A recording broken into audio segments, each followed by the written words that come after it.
I want you to think about the specific feeling of being the only person in a brightly lit room at night with windows on every side, looking out into darkness you cannot see into, while anyone outside those windows can see you perfectly. There is something about that arrangement, light inside, darkness outside, that reverses the usual sense of who is watching whom. You feel exposed in a way that has nothing to do with anything actually happening. You are simply lit up, visible, framed in glass, while the world beyond that glass remains a black, unreadable surface you cannot see past, no matter how hard you try. I want to tell you about the night I sat in exactly that kind of room at 11 o'clock at night in a laundromat 2 blocks from my apartment, and slowly came to understand that the darkness outside those windows was not actually the part of that building I should have been worried about. My name doesn't matter for this story. What matters is that I'm a 25-year-old woman living in a small apartment complex outside Tampa, Florida, in a unit without its own washer and dryer, the way a lot of affordable apartments in my price range simply don't have that particular amenity. I did my laundry at a 24-hour laundromat a short walk from my building, usually late at night after work when the machines were free and I didn't have to wait behind anyone else for a dryer. This is the story of the night I finally understood exactly why that laundromat was always so empty at that specific hour, no matter how many times I'd gone there before without a single problem. I want to say before I go any further that I had been going to that laundromat for almost 8 months by the time this happened, at roughly the same time, on roughly the same night of the week, without ever once feeling unsafe there. It was a plain, unremarkable place, rows of top-loading washers along one wall, a bank of dryers along the other, a small glass-fronted office near the entrance that the owner used during the day and that sat dark and locked every single night I'd ever been there. There was a door near the back, past the last row of dryers marked "Employees Only," that I had noticed exactly as much as you notice any locked door in a business you don't work at, which is to say, almost not at all. I want you to hold on to the specific, unremarkable ordinariness of that space as I describe what happened, because I think it matters.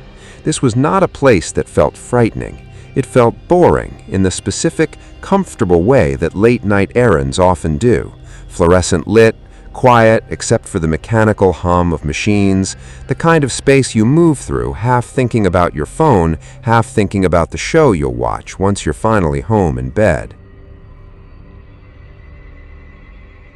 I arrived at the laundromat a little after 10:30 that night, my usual time, carrying the same overstuffed mesh bag of clothes I always brought, and found the place, as it always was at that hour, essentially empty. No other customers, no employee on duty. The laundromat operated unattended overnight, machines running on coin and card readers. The owner trusting the neighborhood enough, or perhaps simply unwilling to pay for overnight staffing, to leave the place open and unsupervised between roughly 9 at night and 6 in the morning. I loaded my clothes into 2 washers, fed the card readers, and settled into one of the plastic chairs near the front window with my phone, the way I did every single week, expecting the same uneventful 45 minutes I'd experienced there dozens of times before. About 20 minutes in, I noticed something that registered at the time as barely worth noticing at all. One of the dryers near the back of the row, not one I was using, not one anyone else appeared to be using either, since I was still the only visible person in the building, was running. I could hear it, the specific rhythmic thump of a load tumbling inside, clothes or shoes or something heavier catching against the drum with each rotation. I looked up from my phone, glanced down the row of machines, and confirmed what I'd expected. No one else was in the laundromat, no bag left waiting nearby, no jacket draped over a chair to mark a claimed spot, nothing that would normally accompany a running dryer whose owner had simply stepped outside briefly for a smoke or a phone call. I told myself, in the reasonable, unbothered way you tell yourself things about laundromats specifically, that someone had probably started that dryer and stepped out to their car or to a nearby convenience store and would be back any minute. Laundromats are full of small, unexplained details like that. A forgotten sock under a machine, a stray receipt on the folding table, a load left running while its owner wandered off briefly. I went back to my phone and did not think about it again for almost 10 minutes. It was the second time I looked up, drawn by the same rhythmic thump continuing steadily without any owner ever appearing to check on it, that the small, unremarkable detail started to feel less like ordinary laundromat noise and more like something I could not quite explain. I got up, eventually, more out of idle curiosity than any real concern, and walked back toward that unattended dryer, meaning to peer through its round glass door and see what exactly was tumbling inside with such a heavy, insistent rhythm. It was clothes, ordinary clothes, as far as I could tell through the fogged glass, dark-colored, bunched together, nothing that explained the specific heaviness of each rotation's impact against the drum, though I supposed a pair of work boots or something similarly solid tumbled in among softer fabric could easily produce that sound. I stood there for a moment, feeling slightly foolish for having walked all the way back there simply to look at someone else's laundry, and turned to head back to my own chair. It was on that turn that I noticed the door. The employees-only door, the one I had walked past without a second thought roughly 100 times over 8 months, stood open by perhaps 2 inches, not fully open, not obviously so unless you happened to be standing at the exact angle I now was, but open, undeniably, in a way I had never once seen it before. And rather than the darkness I might have expected from an unused back office or storage closet, what I could see through that narrow gap was more darkness still, deep and total, the specific quality of a space that extended back much further than a simple closet reasonably should. I stood there for a long moment, studying that thin sliver of black, telling myself the same reasonable things I'd been telling myself about the dryer, that the owner had probably left it unlatched during his last visit, that storage rooms in old buildings often had more depth to them than you'd expect from outside, that there was no specific reason to think anything about a partially open door was actually significant. I went back to my chair.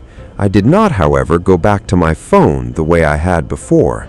I sat there in that fluorescent-lit room, glancing periodically toward that thin gap of darkness at the back of the building, feeling a low, persistent unease I could not fully justify with anything concrete, only with the accumulating weight of 2 small details that individually meant nothing and together meant something I did not yet have words for.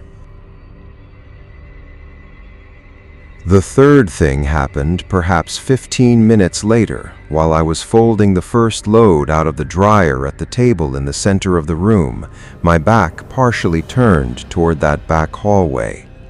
I heard a sound that I want to describe as precisely as I can, because the precision of it is what finally broke through whatever comfortable rationalizing I had been doing up to that point. It was not the mechanical thump of a dryer. It was a distinctly different sound, a soft, deliberate scrape, the kind of sound a shoe makes against concrete when someone shifts their weight carefully, trying and mostly succeeding not to make noise at all. I turned around immediately, scanning the length of the laundromat, and found nothing, no person visible anywhere. The dryer at the back had stopped running at some point while I wasn't paying attention, its owner still nowhere to be seen. The employees-only door sat in the exact same 2-inch gap I'd noticed earlier, unchanged as far as I could tell in any visible way. but I no longer believed, standing there with my half-folded shirt still in my hands, that the darkness behind that door had shifted somehow in the last several seconds, that whatever depth of shadow existed back there had, for a brief moment, held something that was not simply empty space. I want to be honest about how genuinely difficult it is to act rationally on a feeling like that, one built entirely from an ambiguous sound and an impression of movement I could not have sworn to under any real scrutiny. Every reasonable instinct told me I was likely imagining things, letting an unusual but explainable evening build itself into something considerably more frightening than the actual boring truth probably deserved. I finished folding that one shirt with hands that had started, almost imperceptibly, to shake. I did not turn my back toward that hallway again. I gathered my remaining clothes, dry or not, stuffed them back into my mesh bag without folding them, and began walking, calmly, deliberately, toward the front door, my keys already out, my thumb already finding my emergency call shortcut by feel. I was perhaps 10 feet from the front door when I caught, in the glass, in the specific dark reflection that fluorescent-lit interiors produce against black windows at night, a shape near the back hallway that had not been there a moment before, or that I had simply, finally allowed myself to actually see. I did not stop walking. I did not look back directly, some deep animal instinct telling me that whatever was happening behind me would only escalate if I gave it the satisfaction of my full, direct attention.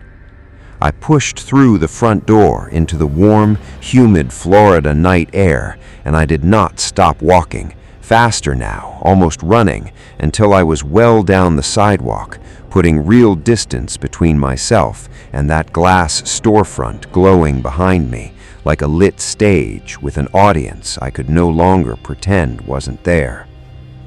I called 911 from the sidewalk, my voice unsteady in a way that made the dispatcher ask me to repeat myself twice, trying to explain, as clearly as fear allowed, what I had seen and heard, and the specific, escalating series of small details that had led me to finally believe something was genuinely wrong, rather than simply the product of an overactive imagination at the end of a long day. I stood on that sidewalk, phone pressed to my ear, watching that laundromat's brightly lit windows from a safe distance for what felt like an impossibly long wait, though the dispatcher assured me repeatedly that officers were close and moving quickly. I did not see anyone come out of that building during the entire time I stood there. I did not see anyone move past those windows at all. The place simply sat there, lit up, silent, utterly ordinary from the outside, giving no visible confirmation of anything I had just experienced inside it. 3 patrol cars arrived within roughly 8 minutes. Officers moving into the laundromat with flashlights raised, clearing the space methodically, row by row, the same way I imagined they clear any building where a reported intruder might still be present. I watched from the sidewalk, arms wrapped tightly around myself despite the warm night air, unable to fully process what I was watching unfold in a place I had visited without a second thought nearly every week for the better part of a year. It took almost 20 minutes before an officer came back out to update me directly, and what he told me made the entire previous hour reorganize itself in my mind into something considerably more frightening than even my own fear in the moment had fully allowed for. Behind that employees-only door was not, as I had always assumed without actually thinking about it, a simple storage closet. It opened into a narrow utility corridor that ran the width of the building, connecting to a small, mostly disused mechanical room that housed the property's water heater and electrical panel. A space large enough, the officer explained, for a person to comfortably stand, sit, and apparently, based on what they found, remain hidden for extended periods of time. They found a sleeping bag back there, along with a small collection of personal items, food wrappers, and what appeared to be, based on a preliminary look, several days' worth of accumulated belongings, suggesting someone had been using that space as a kind of hidden shelter, intermittently, for what investigators would later estimate was at least several weeks.